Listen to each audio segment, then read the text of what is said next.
listening to the Psych Central podcast, where guest experts in the fields of psychology and mental health share thought-provoking information using plain, everyday language. Here's your host, Gabe Howard.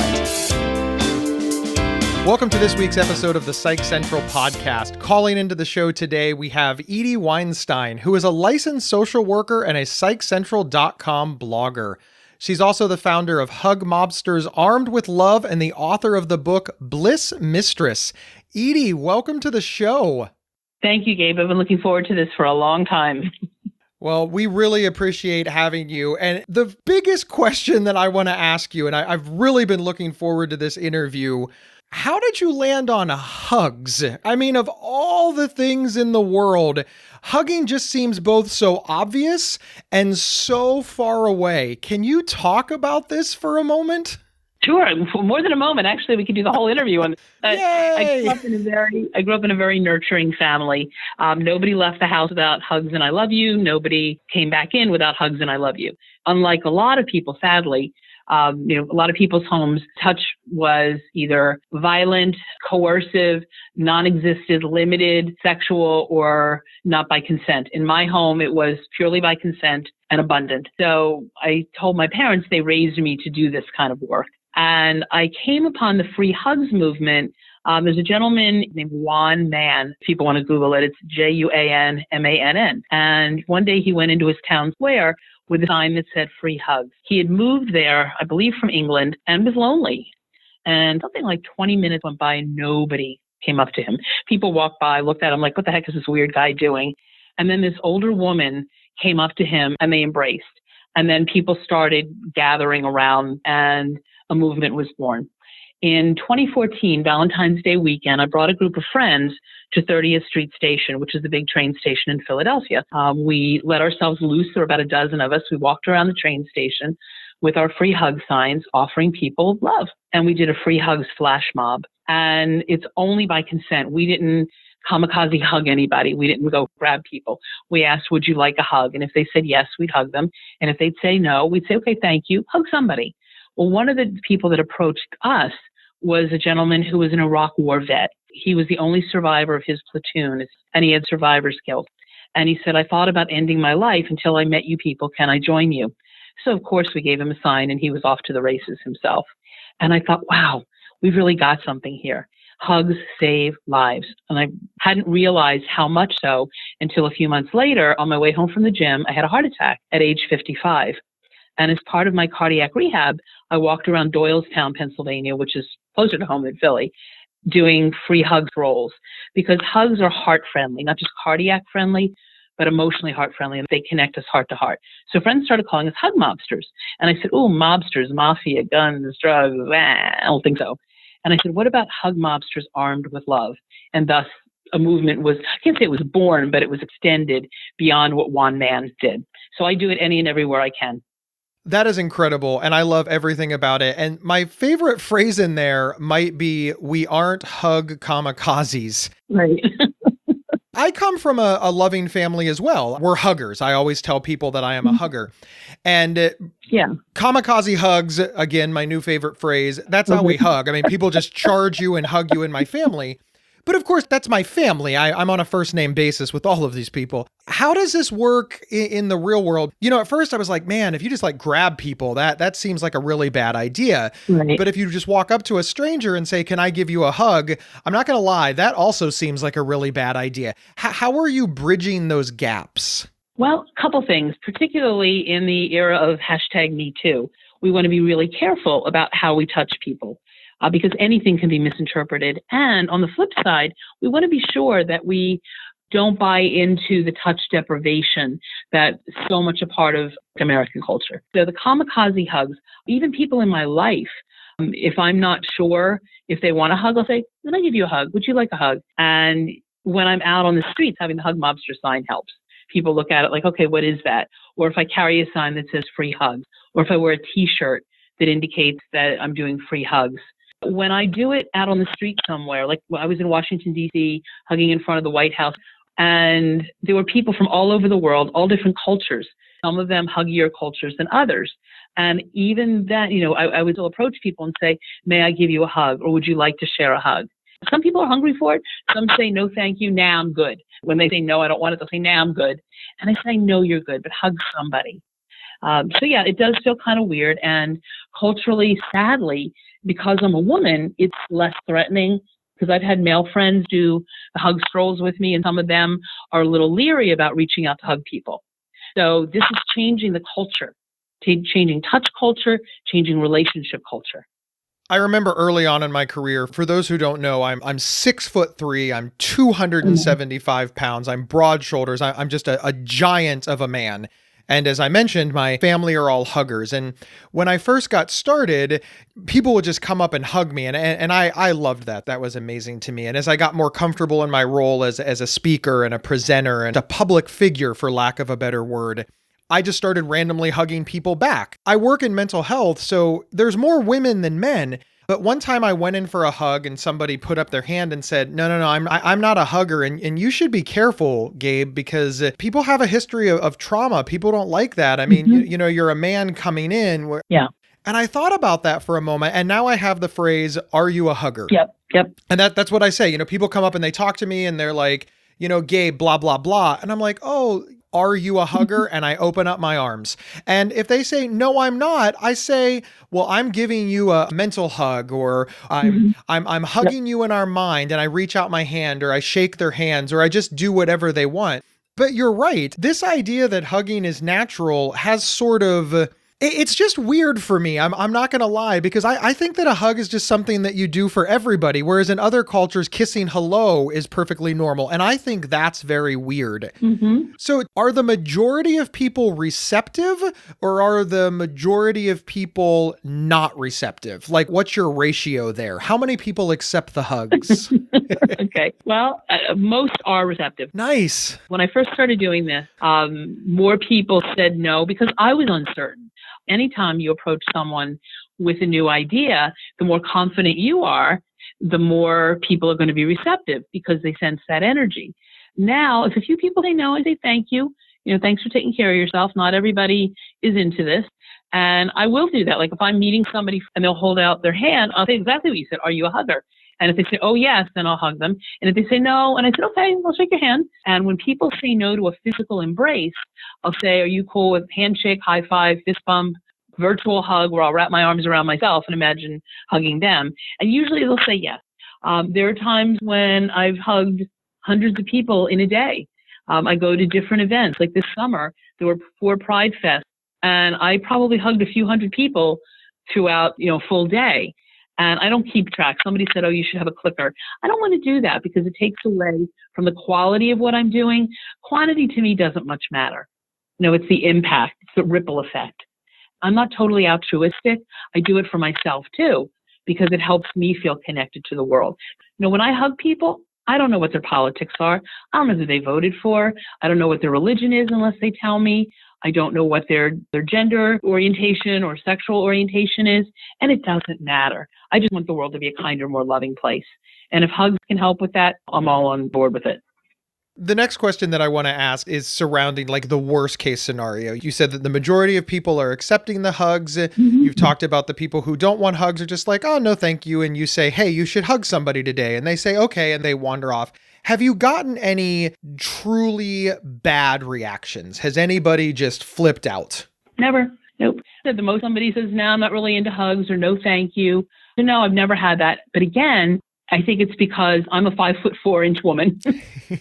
I have purple hair sometimes, and I wear colorful clothing. So I'm not particularly threatening. But the coolest things that come out of this are the types of people that have said yes. I celebrate the anniversary of my heart attack as a brand new life experience, and I always do a free hug stroll. On the 3rd cardianniversary, a friend of mine who's a filmmaker followed me around South Street in Philadelphia. And there was this beautiful Muslim woman dressed in, I wouldn't say full hijab. Her face wasn't covered, but her head. And she comes up to me and she offers me a hug. And she says, who wouldn't want a hug? And she was, kind of gesturing and moving her body around. Who wouldn't want a hug?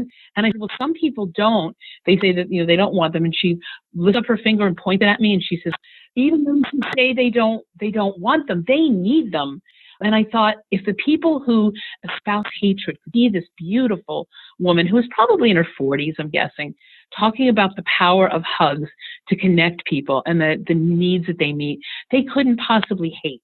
So I think that's part of it. The other thing that's important too is children. When there are children around that I offer a hug to, say to the parent, if it's okay with you and okay with your child, may I hug your child? If the parent says yes and the child says no, I don't touch them. And I'll say to the child, nobody touches you without your permission. So it's okay that you're saying no. When I was in D.C., there was a family from Dominican Republic, and it was a mom, a dad, and probably like a 7 or 8-year-old boy. And he didn't want hugs at first. And I said, okay, will you do fist bumps or high fives? And he did both of those. So a few minutes later, before I left, he approaches me and opens his arms. So he was asking me for a hug. So I'm a consent educator, and this is about consent as well. We'll be right back after these messages. Want real, no boundaries talk about mental health issues from those who live it? Listen to the Not Crazy podcast, co-hosted by a lady with depression and a guy with bipolar. Visit psychcentral.com/notcrazy or subscribe to Not Crazy on your favorite podcast player. This episode is sponsored by BetterHelp.com. Secure, convenient, and affordable online counseling. All counselors are licensed, accredited professionals. Anything you share is confidential. Schedule secure video or phone sessions, plus chat and text with your therapist whenever you feel it's needed. A month of online therapy often costs less than a single traditional face-to-face session. Go to BetterHelp.com/PsychCentral and experience 7 days of free therapy to see if online counseling is right for you. BetterHelp.com/PsychCentral. We're back speaking with Edie Weinstein, a licensed social worker, about the power of hugging. So let's talk about consent for a moment. As you pointed out, you're a consent educator. And early on, when I was a young boy, I was always told that no means no. Later on, I was told, listen, we have to get rid of no means no because it's not thorough. And we wanted to hear yes means yes. Right. This opened up a world of understanding for me because when you hear a yes, you know that you have permission. Can you talk about that a little bit? Because I really do think that people are fuzzy on what consent is, and that's so unfortunate. Absolutely. Well, it's perfect timing because I've just started teaching a class with a friend who's also in the same field that I am called Yes, No, Maybe So, a conscious consent and boundaries workshop. And we just did our first one together on Sunday. And the way that we define consent, is that it's saying yes, not just to touch, but a wholehearted yes to whatever it is that's being offered to us, or asked of us. And if I'm not a full-blown heck yes, then I'm a heck no, okay? That I don't have to say yes. Now, those of us who are codependent, and I count myself among them, people pleasers. My husband used to say I was an emotional contortionist who'd bend over backward to please people. I would often say yes when I really wanted to say no. Didn't want anybody to feel rejected, and I didn't want to be rejected. So consent is all bound up in that as well, that when we give our full, wholehearted consent to something, we are on board with it. I consented to this interview. I might have been wishy-washy about it. If I'm wishy-washy about something, I don't do it until I'm sure that this is what I want to do. And I've been that way all my life, that I've had to think things through before I jump into it. And once I'm there, I'm all in. So consent for me is about, okay, can I be all in to whatever is being offered to me or asked of me? And that could be touch, it could be sex, it could be a gift, it could be a commitment to do something with someone. So that's why it's important. When my son, who's now 32, was a boy, we talked a lot about not only no means no, but only yes means yes, and not just from him, but to him. I said, if somebody wants to touch you in a way that you don't want to be touched, no matter who it is, it's no. And you're allowed and you're encouraged and you're expected to say no if you are not comfortable. And to the best of my knowledge, he's been appropriate with anybody he's ever been in relationship with. I've never worried about him crossing boundaries and touching somebody inappropriately. And I wanted him to know that he had the freedom and the body sovereignty to say no to anybody touching him if he didn't want it.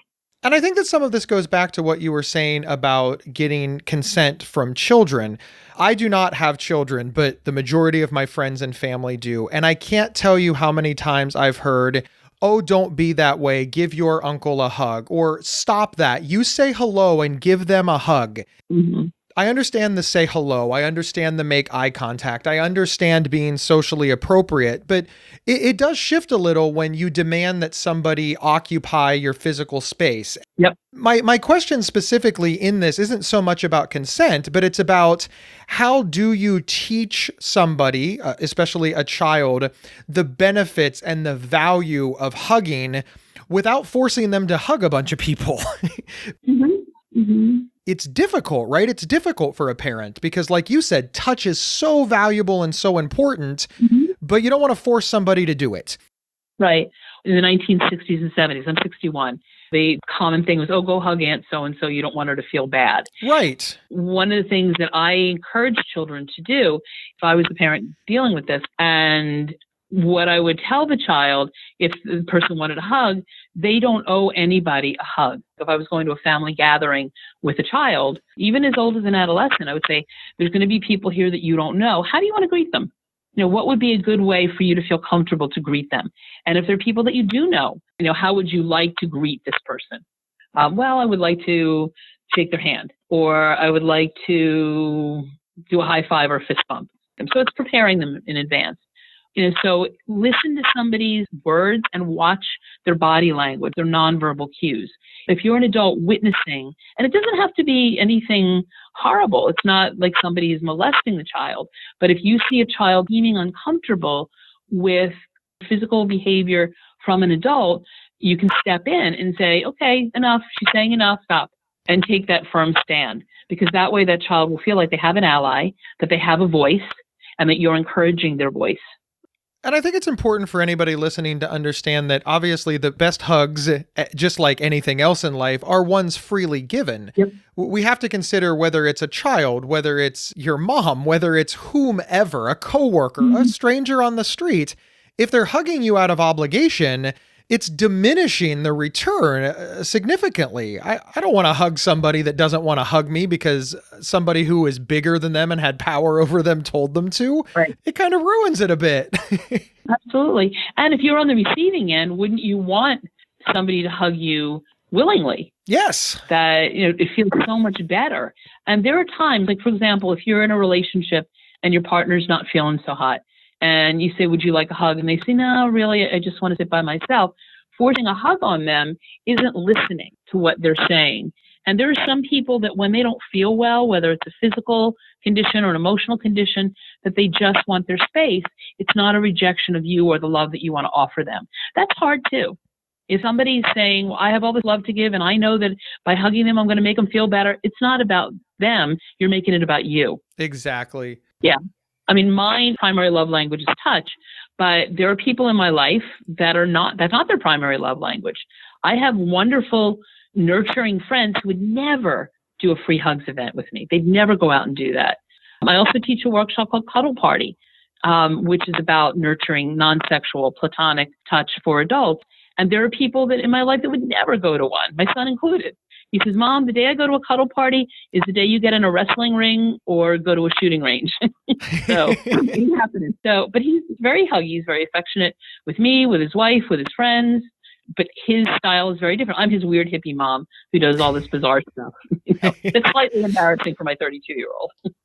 Edie, along the lines of that weird hippie mom statement that you just made, when I first became aware of you, and to be clear, we're coworkers over at Psych Central. So you're not just some random person I found on the internet. We have an actual working relationship. And even then I thought, what is this?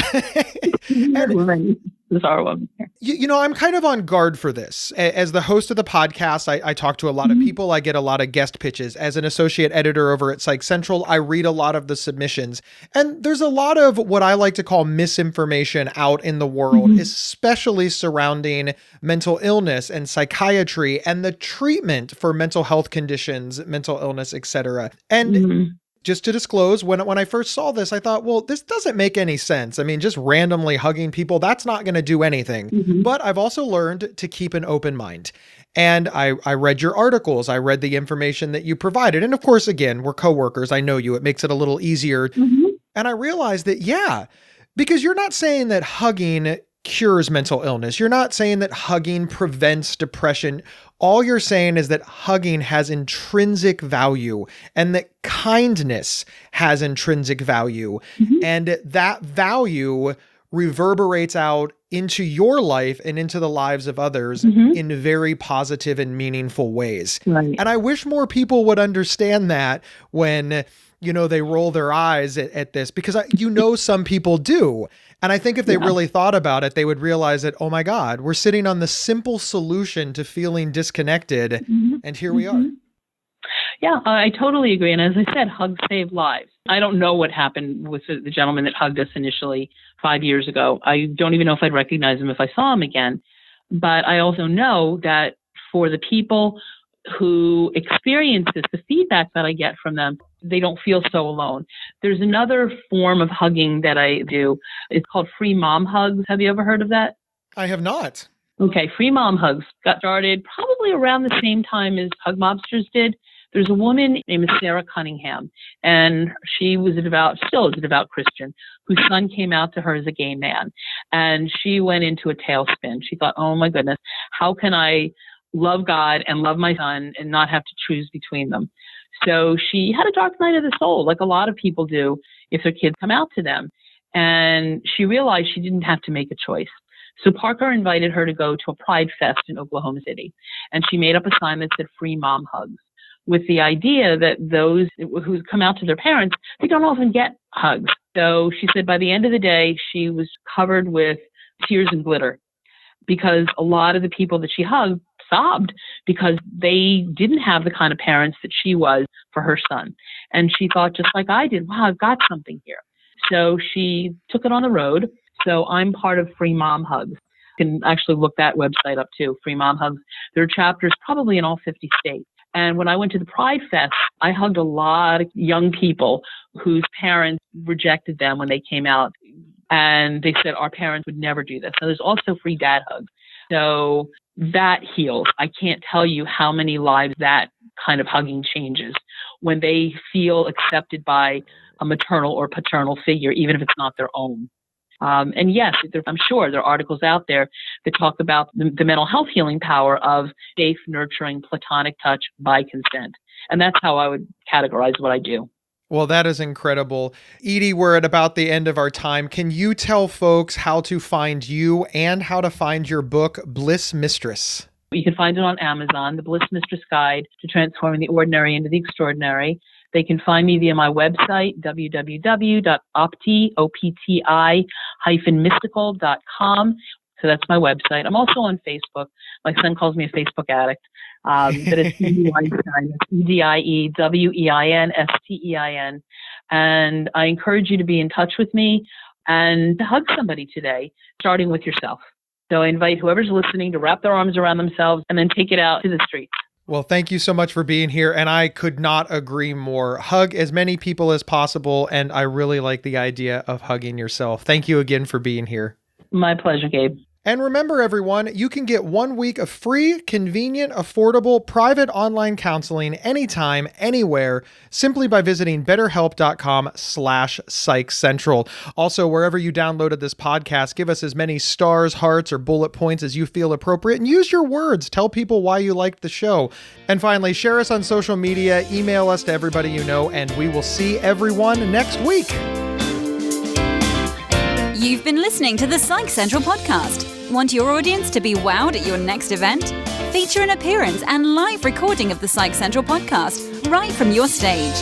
Email us at show@psychcentral.com for details. Previous episodes can be found at psychcentral.com/show or on your favorite podcast player. Psych Central is the internet's oldest and largest independent mental health website run by mental health professionals. Overseen by Dr. John Grohall, Psych Central offers trusted resources and quizzes to help answer your questions about mental health, personality, psychotherapy, and more. Please visit us today at psychcentral.com. To learn more about our host, Gabe Howard, please visit his website at gabehoward.com. Thank you for listening, and please share widely.